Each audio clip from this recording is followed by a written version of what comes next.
ನಮಸ್ತೆ ನನ್ನ ಪ್ರಿಯ ವೀಕ್ಷಕರೇ, ನಮ್ಮ ಲಕ್ಷ ಚಾನಲ್ಗೆ ಎಲ್ಲರಿಗೂ ಸ್ವಾಗತ. ಒಂದು ಬಾರಿ ನೋಡಿದ ತಕ್ಷಣ ಜೈ ಮಹಾಕಾಳಿ, ಜೈ ರಕ್ತ ಕಾಟೇರಿ ಅಂತ ಒಂದು ಸಾರಿ ಕಾಮೆಂಟ್ ಮಾಡಿ. ಈ ಮಹಾತಾಯಿ ಎಲ್ಲ ಕಷ್ಟಗಳನ್ನು ಪರಿಹಾರ ಮಾಡ್ತಾಳೆ. ಇವತ್ತು ನಾನು ಇದನ್ನು ಯಾಕೆ ತೋರಿಸ್ತಾ ಇದ್ದೀನಿ ಅಂದರೆ, ಸಾಕಷ್ಟು ಜನ ನಮಗೆ ಕಾಳಿದು ಅಥವಾ ರಕ್ತ ಕಾಟೇರಿದು, ಮಹಾಕಾಳಿದು, ದುರ್ಗೆದು ಈ ರೀತಿದು ಒಂದು ನಮಗೆ ವಿಡಿಯೋ ಕೊಡಿ ಅಂತ ಕೇಳ್ತಾ ಇದ್ದೀರಾ.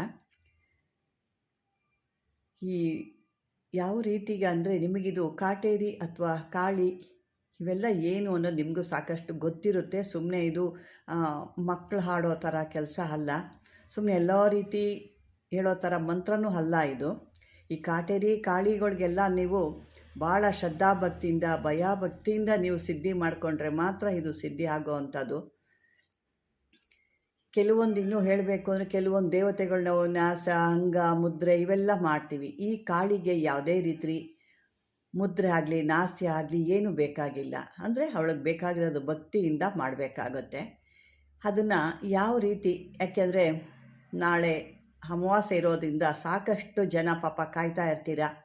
ಯಾವುದೋ ಒಂದು ಕೊಟ್ಟರೆ ನಾವು ಸಿದ್ಧಿ ಮಾಡ್ಕೊಳ್ತೀವಿ, ಒಂದು ಅದ್ರ ಬಗ್ಗೆ ನಾವು ತಿಳ್ಕೊಂಡು ಒಂದು ಸಿದ್ಧಿ ಮಾಡಿಕೊಂಡು ನಮ್ಮ ಕೆಲಸಗಳಿಗೆ ನಾವು ಮಾಡ್ಕೊಳ್ಬೇಕು ಅಂತ.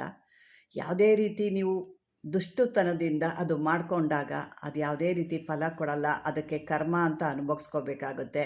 ಯಾಕೆ ಅಂತಂದರೆ, ನಾನು ಹೇಳೋದು ಏನು ಅಂದರೆ, ಕೆಲವೊಂದು ನಾನು ಹೇಳೋದು ನಿಮಗೆ ಹಾರ್ಡಾಗಿ ಕೇಳಿಸುತ್ತೆ. ಆದರೆ ಅದನ್ನು ಏನಕ್ಕೆ ಹೇಳ್ತಾ ಇದ್ದೀನಿ, ಯಾಕೆ ಇಂಥವನ್ನೆಲ್ಲ ನಾವು ಪಬ್ಲಿಕ್ಕಾಗಿ ಕೊಡೋ ಅಂಥದ್ದೇ ಅಲ್ಲ ಇದು. ಅದ್ರ ಬಗ್ಗೆ ತಿಳುವಳಿಕೆನೇ ಇಲ್ಲ. ಕೆಲವು ಏನು ಅಂತಂದರೆ, ನಾವು ತೊಗೊಳ್ತೀವಿ, ಸಿದ್ಧಿ ಮಾಡ್ಕೊಂಡ್ಬಿಡ್ತೀವಿ, ಪ್ರತ್ಯಕ್ಷ ಮಾಡ್ಕೊಂಡ್ಬಿಡ್ತೀವಿ, ಆ ರೀತಿ ಇರುತ್ತೆ. ಅದು ಒಂದು ದೇವತೆ ಅನ್ನೋದು ನಿಮಗೆ ಅದು ಯಾವ ರೀತಿ ಆ ದೇವಿನ ನಾವು ತೊಗೋಬೇಕು, ಯಾವ ರೀತಿ ಅವಳನ್ನ ನಾವು ಪೂಜನೆ ಮಾಡಬೇಕು, ಅವಳಿಗೆ ಮಾಡೋ ಅಂಥವ್ರು ಕೂಡ ಯಾರಿದ್ದಾರೆ, ಇರು ಪ್ರತಿಯೊಬ್ಬರೂ ಮಾಡಲಿಕ್ಕೆ ಆಗಲ್ಲ. ಇದನ್ನು ಮಾಡೋ ಅಂಥವ್ರು ಯಾರಾದರೂ ಈ ಒಂದು ಕಾಟೇರಿದೋ ಅಥವಾ ಒಂದು ದುರ್ಗೆದೋ ಕಾಳಿದೋ ಮಾಡ್ತಾರೆ, ಅವ್ರಿಗೆ ಒಂದು ಮಾಡಬೇಕು ಅನ್ನೋ ಒಂದು ಹಠ ಛಲ ಇದೆ ಅಂದರೆ, ಅವ್ರಿಗೆ ಯಾವುದೋ ಒಂದು ಆ ದೇವಿಗೂ ಅವ್ರಿಗೂ ಕಾಂಟ್ಯಾಕ್ಟ್ ಇರುತ್ತೆ. ಅಂದರೆ ಎಲ್ಲೋ ಒಂದು ಕಡೆ ನಂಟು ಅಂತ ಹೇಳ್ತೀವಲ್ಲ, ಆ ರೀತಿ ಒಂದು ಅನುಬಂಧ ಅಥವಾ ನಂಟಿರುತ್ತೆ.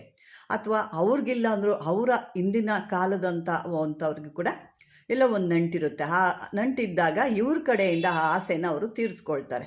ಆ ರೀತಿ ಇರುತ್ತೆ. ಎಲ್ಲರೂ ಮಾಡಲಿಕ್ಕೆ ಸಾಧ್ಯನೇ ಆಗಲ್ಲ. ಈಗ ನೋಡಿ, ಲಕ್ಷಾಂತರ ಜನ ನನಗೆ ಬೇಕು, ಕೊಡಿ ಮಾಡ್ಕೊಳ್ತೀವಿ ಅಂತೀರ, ಸಾಧ್ಯ ಆಗಲ್ಲ. ಅದರಲ್ಲಿ ಏನೋ ಒಂದು ಅವಳಿಗೂ ನಿಮಗೂ ಯಾವುದೋ ಒಂದು ಜನ್ಮದ ಲಿಂಕ್ ಇದ್ದರೆ, ಅಥವಾ ಏನೋ ಒಂದು ಅವಳು ನಿಮ್ಮ ಕಡೆ ಒಂದು ಪ್ರೇರಣೆ ಆದರೆ, ನಿಮ್ಮನ್ನ ಒಂದು ಭಕ್ತಾದಿಗಳ ಅಥವಾ ನಿಮ್ಮನ್ನು ಒಂದು ಮಗು ಥರ ಅವಳು ನಾನು ನಿಮ್ಮನ್ನು ನೋಡಬೇಕು, ನಿಮ್ಮ ಕಷ್ಟ ಪರಿಹಾರ ಮಾಡ್ಕೋಬೇಕು ಅಂದಾಗ ಮಾತ್ರ ಇಲ್ಲಿ ನಿಮಗೊಂದು ಎಲ್ಲೋ ಒಂದು ಕಡೆಯಿಂದ ನಿಮಗೆ ಈ ಮಂತ್ರಗಳು ಸಿಗುತ್ತೆ. ಸುಮ್ಮನೆ ಯಾರಿಗೂ ಸಿಕ್ಕೋ ಅಂಥದ್ದಲ್ಲ. ನೀವು ಬೇಕಾದ್ರೆ ಇದನ್ನು ನೀವು ಎಷ್ಟು ವಯಸ್ಸಿನವರು, ಎಷ್ಟು ದೊಡ್ಡವರು, ಎಷ್ಟು ಚಿಕ್ಕವರು ಅಂತ ಗೊತ್ತಿರಲ್ಲ. ಕೆಲವು ಭಾಳ ವರ್ಷದಿಂದ ಇದನ್ನು ಮಂತ್ರ ಸಿದ್ಧಿಗಳು ಮಾಡ್ಕೊಂಡು ಬರ್ತಿರೋರಿಗೆ ಅದು ಗೊತ್ತಿರುತ್ತೆ. ಅವಳು ಯಾವ ರೀತಿ, ಹೆಂಗೆ ಅವಳು ಯಾವ ರೀತಿ ಅವ್ರ ಕಡೆಯಿಂದ ಒಂದು ಪೂಜೆ ತೊಗೊತಾಳೆ, ಯಾವ ರೀತಿ ಮುಂದಾಲೋಚನೆ ಹೇಳ್ತಾ ಇರ್ತಾಳೆ ಅನ್ನೋದು ಗೊತ್ತಿರುತ್ತೆ. ಹೀಗೆಲ್ಲ ಅಂದರೆ ಚಿಕ್ಕ ಹುಡುಗರು ಕೂಡ ಏನೋ ಒಂದು ಬುಕ್ಸ್ ನೋಡಿಕೊಂಡು ಅಥವಾ ಯೂಟ್ಯೂಬ್ ನೋಡ್ಕೊಂಡು ಕೂಡ ಸಿದ್ಧಿ ಮಾಡ್ಕೋಬೇಕು ಅಂತಾರೆ. ಮಾಡ್ಕೊಳ್ಳೋದು ತಪ್ಪು ಅಂತಲ್ಲ, ಅದಕ್ಕೆ ರೀತಿ ರಿವಾಜುಗಳು ಅನ್ನೋದಿರುತ್ತೆ. ಯಾಕೆ ಇವೆಲ್ಲ ನಾವು ನಿಮಗೆ ತಿಳುವಳಿಕೆ ಕೊಡ್ತೀವಿ ಅಂದರೆ, ಯಾವುದೇ ಒಂದು ಮಂತ್ರ ಆಗಬೇಕು, ಒಂದು ಸಿದ್ಧಿ ಆಗಬೇಕು ಅಂದರೆ ಇದನ್ನು ಈ ರೀತಿಯಾಗಿ ಯಾವುದೂ ಕೊಡಲಿಕ್ಕಾಗಲ್ಲ. ಯಾಕೆಂದರೆ ಅದನ್ನು ಎಲ್ಲರೂ ಬಳಸ್ಕೊಳ್ಳೋ ಅಷ್ಟು ಅಲ್ಲ ಅದು. ಅವಳು ಬೆಂಕಿ, ಆ ಬೆಂಕಿನ ಎಲ್ಲರಿಗೂ ಕೊಡಲಿಕ್ಕಾಗುತ್ತಾ ಹೇಳಿ? ಅದನ್ನು ತಡ್ಕೊಳ್ಳೋ ಅಂಥವ್ರು ಸಾಧಕರು, ಅದನ್ನು ನಿಗ್ರಹಿಸ್ತೀನಿ ಅನ್ನೋರು ಮಾತ್ರನೇ ಇದನ್ನು ತೊಗೊಳ್ಬೇಕಾಗುತ್ತೆ. ಅದನ್ನು ಹುಡ್ಕೋಕ್ಕಾಗಲ್ಲ. ಅದರಲ್ಲಿ ಯಾರೋ ಒಬ್ರು ಇರ್ತಾರೆ, ಒಂದು 100 ಜನದಲ್ಲಿ ಒಬ್ಬರು ಏನೋ ಇರ್ತಾರೆ ಅನ್ನೋ ಉದ್ದೇಶಕ್ಕೆ ನಾವು ಮಾಡ್ತೀವಿ. ಕೆಲವೊಂದು ಸಾರಿ ಇಂಥ ಮಂತ್ರಗಳನ್ನ ತಡೆ ಹಿಡಿತೀವಿ, ಅದನ್ನು ಕೆಟ್ಟದಾಗಿ ಮಾತಾಡ್ತಾರೆ. ಅದನ್ನೇ ಬಿಸ್ನೆಸ್ ಮಾಡ್ತಾವ್ರೆ, ಅದು ಮಾಡ್ತೀವಿ, ಏನೋ ಒಂದು ನ್ಯಾಲ್ಗೆ ಹೇಗೆ ಬೇಕೋ ಒಂದು ಹೊರಳ್ತಾ ಇರುತ್ತೆ. ಅದನ್ನು ತಗೊಳ್ಳೋ ರೀತಿಲೂ ಗೊತ್ತಿಲ್ಲ, ಅದನ್ನು ಪಡ್ಕೊಳ್ಳೋ ರೀತಿಯೂ ಗೊತ್ತಿಲ್ಲ. ಬನ್ನಿ, ಹೀಗೆ ನಾನು ಹಿಂಗೆ ಮಾತಾಡ್ತಾ ಇದ್ದರೆ ನಿಮಗೆ ಸಮಯನೂ ಕೂಡ ಆಗುತ್ತೆ. ಈ ಕಾಟೇರಿ ತಂತ್ರ ಇವತ್ತು ನಾನು ಹೇಳ್ತಿರೋದು ನಿಮಗೆ. ಕಾಟೇರಿ ತಂತ್ರ ಪ್ರಯೋಗ ಮಾಡೋದು ಹೇಗೆ, ಏನು, ನಾನು ಮೊದಲೇ ಹೇಳ್ದಂಗೆ ನಿಮಗಿದು ಹಿಂದಿನ ಜನ್ಮದಲ್ಲೋ ಅಥವಾ ಈಗಿನ ಜನ್ಮದಲ್ಲೋ ನಿಮಗೂ ಅವಳಿಗೆ ಯಾವುದೋ ಒಂದು ಅನುಬಂಧ ಅನ್ನೋದಿದ್ದರೆ ಮಾತ್ರ ಆ ಭಕ್ತಾದಿಗಳಾಗಿರ್ತಾರೆ. ಈ ಕಾಟೇರಿ ಅಂದ್ರೇ ಆ ರೀತಿ ಇರುತ್ತೆ. ಇದಕ್ಕೆಲ್ಲ ನಾವು ಏನು ಅಂದರೆ, ಇದಕ್ಕೆ ನಾನು ಮೊದಲೇ ಹೇಳಿದ್ದೀನಿ, ನಾಸ್ಯ ಆಗಲಿ, ಮುದ್ರೆ ಆಗಲಿ, ಇನ್ನೊಂದು ಏನೂ ಬೇಕಾಗಿಲ್ಲ. ಇದನ್ನು ನಾವು ಹೇಳಬೇಕು ಅಂದರೆ, ಈ ಕಾಟೇರಿ ಅಂದರೆ 9 ಕಾಳಿಗಳು ಸೇರಿ ಒಬ್ಬರಾದರೆ ಮಾತ್ರ ಈ ಕಾಟೇರಿ ಹಾಕ್ತಾಳೆ. ಒಬ್ಬ ಕಾಟೇರಿ ಅಂದರೆ ಅವಳು ಕಾಳಿನೇ. ಕಾಟೇರಿ ಅಂದರೆ ಬೇರೆ ಅಲ್ಲ. ಕಾಟೇರಿ ಅಂದ್ರೇ ಕಾಳಿ, ಅಂದರೆ 9 ಕಾಳಿಗಳು ಏನಿರ್ತಾರೋ ಅವರು 9 ಕಾಳಿಗಳನ್ನ ಸೇರಿದಾಗ ಒಬ್ಬ ಕಾಟೇರಿ ಹಾಕ್ತಾಳೆ. ಅಷ್ಟು ಅಂದರೆ ಒಬ್ಬ ಕಾಳಿನೇ ನಮ್ಗೆ ತಡ್ಕೊಳಕ್ಕಾಗಲ್ಲ ಅಂದರೆ 9 ಕಾಳಿಗಳು ಕಾಟೇರಿನ ಅಷ್ಟು ಒಂದು ಇದಿರುತ್ತೆ. ಈ ಒಂದು ಕಾಟೇರಿನ ಪೂಜೆ ಮಾಡಿದಾಗ 9 ಕಾಳಿಗಳನ್ನ ನಾವು ಪ್ರಸನ್ನತೆ ಮಾಡ್ಕೊಂಡಂಗೆ, ಅಂದರೆ ಪೂಜೆ ಮಾಡಿ ಒಂದು ಪುಣ್ಯ ಪಡ್ಕೊಂಡಂಗೆ ಆಗುತ್ತೆ ಆ ಕಾಳಿಗಳನ್ನ. ಅದೇ ರೀತಿ ಒಂದಿರುತ್ತೆ. ಇದಕ್ಕೆ ನೀವು ಕ್ಷುದ್ರವಾಗಿ ಮಾಡ್ಕೊಳ್ತೀವಿ ಅಂದರೆ ಕ್ಷುದ್ರ, ರುದ್ರವಾಗಿ ಮಾಡ್ಕೊಳ್ತೀರಿ ಅಂದರೆ ರುದ್ರ. ಅಂದರೆ ಇದನ್ನು ಎಲ್ಲದಕ್ಕೂ ಕೂಡ ಮಾಡ್ಕೊಳ್ಳಿಕ್ಕೆ ನೀವು ರುದ್ರವಾಗಿ ಮಾಡ್ಕೊಳ್ತೀರಿ ಅಂದರೆ ರುದ್ರವಾಗಿ ಮಾಡ್ಕೋಬೋದು, ಕ್ಷುದ್ರವಾಗಿ ಮಾಡ್ಕೊಳ್ತೀನಿ ಅಂದರೆ ಕ್ಷುದ್ರವಾಗೂ ಮಾಡ್ಕೋಬೋದು. ಅಂದರೆ ಹಾಗದು ಒಂದೇ ರೀತಿಯೇ ಅಲ್ಲಿ ಭದ್ರ. ನೀವು ಕ್ಷುದ್ರವಾಗಿ ಮಾಡ್ಕೊಂಡ್ರು ಅಷ್ಟೇ, ಭದ್ರವಾಗಿ ಭದ್ರನೇ ಆಗಿರ್ತಾಳೆ. ಇವತ್ತು ಬೇರೆ ರೀತಿ ಅವಳು ಸಾಧ್ಯ ಆಗಲ್ಲ. ಅವಳಿಗೆ ಯಾರಿಗೆ ಎಷ್ಟು ತಡ್ಕೊಳ್ಳೋಕೆ ಶಕ್ತಿ ಇದೆ ಅನ್ನೋದು ಮಾತ್ರನೇ ಅವಳು ಅಲ್ಲಿ ತಿಳ್ಕೊಂಡು ಅಷ್ಟೇ ಕೊಡ್ತಾಳೆ. ನಮ್ಮ ಥರ ಮನುಷ್ಯರಲ್ಲ ಅವಳು ಮಹಾದೇವಿ. ಆ ಮಹಾದೇವಿ, ಆ ಮಹಾತಾಯಿಗೆ ನಾವು ಎಷ್ಟು ಜನ್ಮದ ಒಂದು ಪುಣ್ಯ ಇದ್ದರೆ ಮಾತ್ರ ಇಂಥ ಒಂದು ನಮಗೆ ಸಿಕ್ಕುತ್ತೆ. ಅದು ಯಾವ ಜನ್ಮದ ಪುಣ್ಯ ಅನ್ನೋದು ಕೂಡ ನಂಗೆ ಗೊತ್ತಿಲ್ಲ. ಇದಕ್ಕೆ ನಾವು ಮಾಡಬೇಕಾದ್ರೆ ಅರಿಶಿಣ ಕಲ್ಲದ ಒಂದು ಬಟ್ಟೆ ಹಾಕ್ಕೋಬೇಕು. ಅರಿಶಿಣ ಬಟ್ಟೆ ಯಾರು ಮಾಡ್ಕೊಳ್ತಿರೋ ಅಂಥವ್ರು ಇದನ್ನು ಅರಿಶಿಣ ಕಲರ್ದ ಬಟ್ಟೆ ಹಾಕ್ಕೋಬೇಕಾಗುತ್ತೆ. ಇದಕ್ಕೆ ಮಾಲೆ ಬಂದು ಹಕೀಕತ್ ಮಾಲೆ, ಕಪ್ಪು ಮಣಿಲಿ ಹಕೀಕತ್ ಮಾಲೆ ಅಂತ ಬರುತ್ತೆ. ಆ ರೀತಿ ಮಾಲೆ ಬೇಕಾಗುತ್ತೆ. ಮತ್ತು ಇದಕ್ಕೆ ಇನ್ನೊಂದು ನಾನು ಇಂಪಾರ್ಟೆಂಟಾಗಿ ಹೇಳಬೇಕು ಅಂದರೆ, ಇದನ್ನು ಮನೆಯಲ್ಲಿ ಮಾಡ್ಕೋಬೋದು, ಮನೇಲಿ ಕೂಡ ಮಾಡ್ಬೋದು. ಆದರೆ ಇಲ್ಲಿ ಒಂದು ವಿಷಯ ಏನಪ್ಪ ಅಂದರೆ, ಮನೇಲಿ ಮಾಡಬೇಕಾದ್ರೆ ಚಿಕ್ಕ ಮಕ್ಕಳು ಇರಬಾರ್ದು. ಸಣ್ಣ ಪುಟ್ಟ ಮಕ್ಕಳು ಇರ್ಕೂಡ್ದು. ಅಂಥವರು ಮನೇಲಿ ಮಾಡಿಕೊಡ್ದು. ಹೊರಗಡೆ ಬಾವಿಲು ಒಂದು ಒಳಗಡೆ ಬೇರೆ ಅಥವಾ ಕೆರೆ ಕುಂಟೆ ಈ ರೀತಿ ಕೂಡ ಮಾಡ್ಕೋಬೋದು. ಇಲ್ವಾ ಸಣ್ಣ ಮಕ್ಕಳಿಲ್ಲ ಅಂದರೆ ಮನೇಲೇ ನೀವು ಜ್ಞಾನವಾಗಿ ಕೂತ್ಕೊಂಡು ಹಾಕ್ಕೋಬೋದು. ಇದಕ್ಕೆ ಒಂದು ಆಸನ ಅಂತ ಬಂದು ನೀವು ದರ್ಭಾಸನ ಹಾಕಬೇಕಾಗುತ್ತೆ. ದರ್ಬೆ ಗೊತ್ತಲ್ವಾ, ದರ್ಬೆಯಿಂದ ತಯಾರು ಮಾಡಿದಂಥ ಆಸನ ಅಂತ ಬರುತ್ತೆ. ಅದು ದರ್ಭಾಸನ ಅಂತ ಹೇಳ್ತೀವಿ ನಾವು. ಅದನ್ನು ಮಾಡ್ಕೋಬೋದು. ದೊಡ್ಡ ಮಕ್ಕಳಿದ್ದವರು, ಸಣ್ಣ ಮಕ್ಕಳಿಲ್ಲ ದೊಡ್ಡ ಮಕ್ಕಳು ಅನ್ನೋರು ಅದನ್ನು ಮಾಡ್ಕೋಬೇಕಾಗುತ್ತೆ. ಇದು ನಾನು ಯಾಕೆ ಇಲ್ಲಿ ಹೇಳ್ತಾ ಇದ್ದೀನಿ ಅಂದರೆ, ಲೆಂತ್ ಆದರೂ ಪರವಾಗಿಲ್ಲ, ಸ್ವಲ್ಪ ಪೂರ್ತಿ ಕೊಡೋಣ ಅನ್ನೋ ಉದ್ದೇಶಕ್ಕೆ ಇಲ್ಲಿ ನಾನು ಹೇಳ್ತಾ ಇದ್ದೀನಿ. ಕೆಲವೊಂದು ನಾನು ಪೂರ್ತಿಯಾಗಲೂ ಕೂಡ ಕೊಡಲಿಕ್ಕಾಗಲ್ಲ. ಅಂದರೆ ಇಲ್ಲಿ ರೀತಿ ನೀತಿ ವಿಧಿ ಎಲ್ಲನೂ ಹೇಳ್ತಾ ಇದ್ದೀನಿ, ಕ್ಲೀನಾಗಿ ಹೇಳ್ತಾ ಇಲ್ಲಿ ಯಾವುದು ಮುಚ್ಚು ಮರೆ ಇಲ್ಲ. ಯಾವ ರೀತಿ ಮಾಡಬೇಕು ವಿಧಿ ವಿಧಾನಗಳನ್ನ ಪೂರ್ತಿ ಹೇಳ್ತಾ ಇದ್ದೀನಿ. ಅದನ್ನು ಸರಿಯಾಗಿ ಇಟ್ಕೊಳ್ಳಿ. ಸಣ್ಣ ಮಕ್ಕಳಿರೋ ಅಂಥ ಮನೇಲಿ ಇದನ್ನು ಕೂತ್ಕೊಂಡು ಮಂತ್ರಗಳನ್ನ ಹೇಳ್ಕೊಳ್ಳೋಂಗಿಲ್ಲ. ಅದನ್ನು ತಲೆಯಲ್ಲಿ ಇಟ್ಕೊಳ್ಳಿ.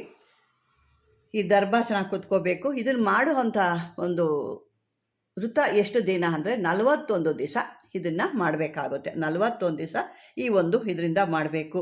ಇವಳಿಗೆ ನಿಮ್ಮ ಶಕ್ತಾನುಸಾರವಾಗಿ ಇವಳಿಗೆ ನೀವು ಪೂಜೆಗಳನ್ನ ಕೊಡಬಹುದು. ತಂತ್ರದಿಂದನೇ ಅರ್ಚನೆ ಮಾಡ್ತಿರೋ, ಮಂತ್ರದಿಂದ ಅರ್ಚನೆ ಮಾಡ್ತಿರೋ, ಯಾವುದು ನಿಮ್ಮ ಒಂದು ಇದರಿಂದ ಆ ಭಕ್ತಿಯಿಂದ ಅರ್ಚನೆ ಮಾಡಿದಾಗ ಅವಳೆಲ್ಲ ಕೂಡ ತಗೊತಾಳೆ. ಯಾರ್ಯಾರಿಗೆ ಎಷ್ಟೆಷ್ಟು ಕೊಡಬೇಕು ಅನ್ನೋದು ಗೊತ್ತು ಅವಳಿಗೆ, ಅಷ್ಟನ್ನು ಕೊಟ್ಕೊಂಬರ್ತಾಳೆ. ಒಂದೇ ಸರಿ ನಾನು ಜೋರಾಗಿ ಮಾಡಿದೆ ನನಗೆ ಅಂತ ಇಲ್ಲ. ಈಗ ನಾವು ಕೆಲವೊಂದು ದೇವಿಗಳು ಕೂಡ ಇರ್ತಾರೆ, ಬಡವರು ಇರ್ತಾರೆ, ಅವ್ರಿಗೆ ಆ ಶಕ್ತಿ ಇರಲ್ಲ. ಅವಳಿಗೆ ಸಾಧನೆ ಮಾಡೋಬೇಕು ಛಲ ಇದೆ, ಆದರೆ ಅವಳನ್ನ ತೃಪ್ತಿ ಪಡೋ ಅಷ್ಟು ಅವನ ಹತ್ರ ಏನೂ ಇರಲ್ಲ. ಆವಾಗ ಅವನು ಒಂದು ಬೆಲ್ಲದ್ದು ಒಂದು ಪೀಸ್ ಸಿಕ್ಕರು ಅವಳು ಒಲಿತಾಳೆ. ಅದೇ ರೀತಿ ಸಾಕಷ್ಟು ಆರ್ಥಿಕವಾಗಿ ಚೆನ್ನಾಗಿರ್ತಾರೆ. ಅವರು ಬೇಕಾದ್ರೆ ಏನಾದ್ರು ತಂದು ಇಟ್ಟು ಅವಳಿಗೆ ಇನ್ನೂ ಜೋರಾಗಿ ಮಾಡಿ 10 ಲಕ್ಷನೋ 10,000ನೋ 20,000 ಎಷ್ಟಾರು ಇಕ್ಕೊಳ್ಳ ಪೂಜೆ ಮಾಡ್ಬೋದು. ಅಂದರೆ ಅವರವರ ಶಕ್ತಿಗನುಸಾರವಾಗಿ ಇದನ್ನು ಮಾಡ್ಕೋಬೇಕಾಗುತ್ತೆ. ಮತ್ತು ನಾನು ಇನ್ನೊಂದು ವಿಷಯ ಇಲ್ಲಿ ಹೇಳ್ತಾ ಇದ್ದೀನಿ, ಇದನ್ನು ಕೊಟ್ಟಿದ್ದಾರೆ ಅಂದ್ಬಿಟ್ಟು ಸಿಕ್ಕಿದವರೆಲ್ಲ ಮಾಡ್ಕೋಬಾರ್ದು. ಯಾಕೆಂದರೆ ಆ ಯೋಗ್ಯತೆ ನಮಗಿರಬೇಕು. ಅವಳನ್ನ ತಡ್ಕೊಳ್ಳೋಷ್ಟು ಶಕ್ತಿ ಆಗಲಿ ಸಾಮರ್ಥ್ಯ ಆಗಲಿ ನಮಗಿದ್ದಾಗ ಮಾತ್ರ ಇವಳನ್ನ ಪಡ್ಕೊಳ್ಳೋಕ್ಕೆ ಶಕ್ತಿ ಇರುತ್ತೆ. ಎಲ್ಲರೂ ಮಾಡ್ಕೊಳ್ತೀವಿ, ಎಲ್ಲರೂ ನಡೆಸ್ತೀವಿ. ಇದನ್ನು ಕೊಟ್ಟಿದ್ದಾರೆ ನಾನು ಮಾಡ್ಕೊಂಡ್ಬಿಡ್ತೀನಿ ಅಂದರೆ ತಪ್ಪಾಗುತ್ತೆ. ಆ ಒಂದು ಶಕ್ತಿಗೆ ಅವಳು ಆ ಬೆಂಕಿಗೆ ನೀವು ತಡ್ಕೊಳಕ್ಕಾಗಲ್ಲ. ಹಾಗಾಗಿ ಕೂಡ ನಾನು ಇಲ್ಲಿ ಕೊಡ್ತಾ ಇಲ್ಲ. ನಿಮಗೆ ಬೇಕಾದವರು ನನಗೆ ಕಾಂಟ್ಯಾಕ್ಟ್ ಮಾಡಿ ನನ್ನ ಒಂದು ವಾಟ್ಸಪ್ಪಲ್ಲಿ ತೊಗೊಂಡು ನೀವು ತೊಗೋಬೋದು. ಮತ್ತು ಮಂತ್ರ ಕೂಡ ದೊಡ್ಡದಿರೋದ್ರಿಂದ ಕೂಡ ಇಲ್ಲಿ ನಾನು ಕೊಡ್ಲಿಕ್ಕೆ ಸಾಧ್ಯ ಆಗ್ತಾ ಇಲ್ಲ. ಅದು ಶಕ್ತಿ ಇರೋರು ಮಾತ್ರ ಇದನ್ನು ಎಲ್ಲರೂ ಇವಾಗ ನಾನು ನೋಡ್ತಿರೋ ಲಕ್ಷಾಂತರ ಜನನೂ ಇವಳನ್ನ ಸಾಧನೆ ಮಾಡ್ಕೊಳ್ಳೋಕೆ ಕಷ್ಟ ಇರುತ್ತೆ. ನಾನು ಮೊದಲೇ ಹೇಳಿದ್ದೀನಲ್ವಾ, ಇವಳಿಗೆಲ್ಲೋ ರಿಲೇಟಿವ್ ಆಗಿರ್ತೀರ ನೀವು, ಅಂದರೆ ನಿಮ್ಮ ಒಂದು ಪೂಜೆ ಅವಳಿಗೆ ಅರ್ಧದಲ್ಲಿ ಆಗಿರುತ್ತೆ, ಆ ರೀತಿ ಕನೆಕ್ಟ್ ಆಗ್ತಾಳೆ. ಅದಕ್ಕೆ ವಯಸ್ಸು ಏನೂ ಇರಲ್ಲ. ಅಥವಾ ನಿಮ್ಮ ಒಂದು ಆಗಿನ ಕಾಲದ ಒಬ್ಬರು ಯಾರಾದರೂ ಒಬ್ಬರು ಈ ದೇವಿ ಆರಾಧಕರಾಗಿರ್ತಾರೆ, ಹಾಗಾಗಿ ನಿಮಗೆ ಅವಳು ಒಂದು ರೀತಿಲಿ ಕನೆಕ್ಟ್ ಆಗಿರ್ತಾಳೆ.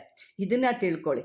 ಎಲ್ಲರೂ ನಾವು ಪ್ರತಿಯೊಬ್ಬರು ಅಂತ ಅನ್ನೋದು ಕಷ್ಟ ಆಗುತ್ತೆ. ಇದನ್ನು ಸಿದ್ಧಿ ಮಾಡ್ಕೋಬೇಕು ಅಂದರೆ ಸಾಧನೆ ಮಾಡ್ಕೋಬೇಕಾಗುತ್ತೆ. ಈ 41 ದಿವಸಗಳ ಕಾಲ ಈ ರೀತಿ ಇರುತ್ತೆ. ಮತ್ತು ಇದಕ್ಕೆ ಈ ಮೋಜು ಮಸ್ತಿ, ತಿನ್ನೋದು ಕುಡಿಯೋದು, ಹೆಣ್ಣಿನ ಸವಾಸ ಎಲ್ಲ ಇದರಿಂದ 41 ದಿನಗಳ ಕಾಲ ಪೂರ ದೂರ ಇಡಬೇಕು.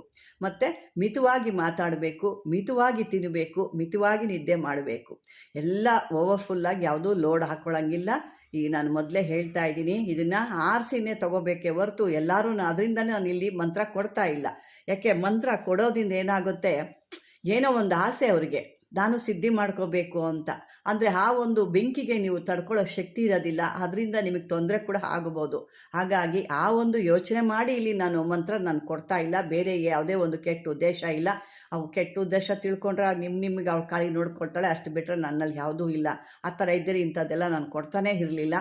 ಇದನ್ನು ನೀವು ಸಾಧನೆ ಮಾಡ್ಕೊಳ್ತೀನಿ ಅನ್ನೋ ಆ ಒಂದು ಛಲ, ಅಥವಾ ಅವ್ರಿಗೇನು ರಿಲೇಟಿವ್ ಅಂದರೆ ಆ ಅಮ್ಮ ಅವ್ರಿಗೆ ಮೊದಲಿಂದೇನು ಒಲ್ದಿದ್ದಾಳೆ, ಅವಳ ಶಕ್ತಿ ಇದೆ ಅಂದವ್ರು ಮಾತ್ರ ಇದನ್ನು ನಾನು ವಾಟ್ಸಪ್ಪಲ್ಲಿ ಬಂದಾಗ, ನಾನು ವಾಟ್ಸಪ್ಪಲ್ಲಿ ಬೇಕು ಅಂದಾಗ ನಾನು ಕೊಡ್ತೀನಿ.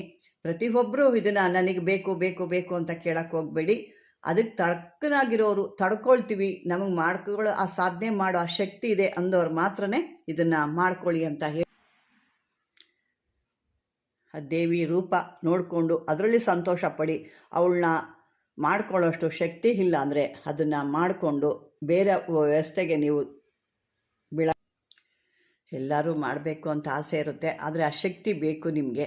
ಅದಕ್ಕಾಗಿ ನಾನು ಹೇಳ್ತಾ ಇದ್ದೀನಿ, ನನಗೆ ನೀವು ಮಾಡಿಕೊಂಡು ನನಗೇನು ತೊಂದರೆ ಇಲ್ಲ, ಆದರೆ ಆ ಶಕ್ತಿ ಇರಬೇಕು. ಮನೆಯಲ್ಲಿ ಚಿಕ್ಕ ಮಕ್ಕಳು ಕೂಡ ಇರಬಾರ್ದು. ಅದನ್ನೆಲ್ಲ ಯೋಚನೆ ಮಾಡಿ ನಾನು ನಿಮಗೆ ಹೇಳ್ತಾ ಇದ್ದೀನಿ. ಏನೋ ಆಸೆ, ನಿಮಗೂ ಕಲಿಬೇಕು ಅನ್ನೋ ಆಸೆ ಇರುತ್ತೆ, ಆ ಆಸೆ ಹೋಗಿ ಬೇರೆ ರೀತಿಲಿ ಆಗಬಾರ್ದಲ್ಲ ಅನ್ನೋ ಉದ್ದೇಶಕ್ಕೆ ನಾನಿಲ್ಲಿ ನಿಮಗೆ ಈ ರೀತಿ ಹೇಳ್ತಿದ್ದೀನಿ. ನೀವು ಯಾರು ಮಾಡಿಕೊಂಡ್ರೂ ಸಂತೋಷನೇ, ಆದರೆ ಕೆಲವೊಂದು ವಿಷಯಗಳ ನಿಮಗೆ ತಿಳಿಸ್ಲೇಬೇಕಾಗುತ್ತೆ. ಹಾಗಾಗಿ ನನ್ನ ತಿಳಿಸೋ ಕರ್ತವ್ಯ ನಂದು, ಅದನ್ನೇ ಪಾಲನೆ ಮಾಡ್ತಿರೋ ಬಿಡ್ತಿರೋ ನಿಮಗೆ ಸೇರಿದ್ದು ಅಂತ ಹೇಳ್ತಾ, ವೀಕ್ಷಕರೇ, ಈ ಒಂದು ಮಂತ್ರ ಅಥವಾ ತಂತ್ರ ಏನು ಕೊಟ್ಟಿದ್ದೀನಿ, ಕಾಟೇರಿ ಮಂತ್ರ, ಇದನ್ನು ಸಿದ್ಧಿ ಖಂಡಿತ ಮಾಡ್ಕೊಳ್ಳಿ. ಅಂದರೆ ಒಳ್ಳೆ ರೀತಿಲಿ ನಾನೇನು ಹೇಳಿದ್ದೀನಿ ಅದನ್ನು ಬಿಟ್ಟು ಎಲ್ಲ ಒಂದು ರೀತಿಲಿ ಮಧು ಮಾಂಸ ಮನೇಲಿ ಹೆಣ್ಣು ಮಕ್ಕಳ ಕೈಲಿ ತಿನ್ನೋವಂಥದ್ದು ಕೂಡ ಇರಬಾರ್ದು. ಇದರಲ್ಲಿ 41 ದಿವಸ ಕೂಡ ಇದನ್ನು ಭಾಳ ಶುದ್ಧವಾಗಿರಬೇಕಾಗುತ್ತೆ. ಅವ್ರನ್ನ ಕೆಟ್ಟದಾಗಿ ಬೈಯೋದು, ಕೆಟ್ಟದಾಗಿ ನೋಡೋದು ಕೂಡ ಇದರಲ್ಲಿ. ಯಾಕೆ, ಇವಳು ತಾಯಿಯಾಗಿ ಇರೋದ್ರಿಂದ ಆ ಸಮಯದ ಎಲ್ಲರೂ ತಾಯಿ ರೀತಿಲೇ ನೋಡಬೇಕು. ತಾಯಿ ತಂಗಿ ಅಕ್ಕ ತಂಗಿ ರೂಪದಲ್ಲೇ ನೋಡಬೇಕಾಗುತ್ತೆ. ದಯವಿಟ್ಟು ಅದನ್ನು ಮನಸ್ಸಲ್ಲಿ ಇಟ್ಕೊಂಡು ಇದನ್ನು ಮಾಡೋರು ಖಂಡಿತ ಇದನ್ನು ಸಿದ್ಧಿ ಮಾಡ್ಕೊಳ್ಳಿ ಅಂತ ಹೇಳ್ತಾ, ವೀಕ್ಷಕರೇ, ಈ ಒಂದು ವಿಡಿಯೋ ನಿಮ್ಗೆ ಇಷ್ಟವಾದರೆ ಲೈಕ್ ಮಾಡಿ, ಶೇರ್ ಮಾಡಿ, ಸಬ್ಸ್ಕ್ರೈಬರ್ ಮಾಡ್ಕೊಳ್ಳಿ. ಧನ್ಯವಾದಗಳು.